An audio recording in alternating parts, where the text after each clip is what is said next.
হ্যাঁ হ্যাঁ দাও। ছেলে কোথায়?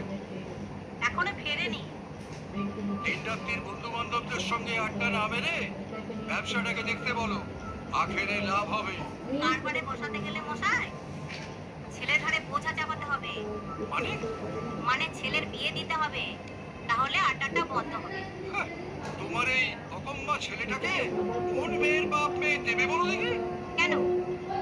ছেলের বাবাকে দেখে?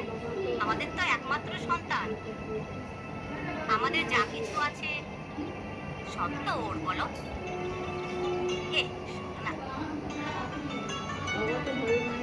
আমার না মেয়ে পছন্দ করা হয়ে গেছে। মেয়ে পছন্দ করা হয়ে গেছে মানে? হ্যাঁ, রিয়ার সাথে মোষের খুব ভালো মানাবে। যা বলছো ভেবে বলছো তো? রিয়া মোষকে খুব ভালোবাসে জানো। প্লিজ প্লিজ তুমি আর অমত করো না। যা ভালো বোঝো করো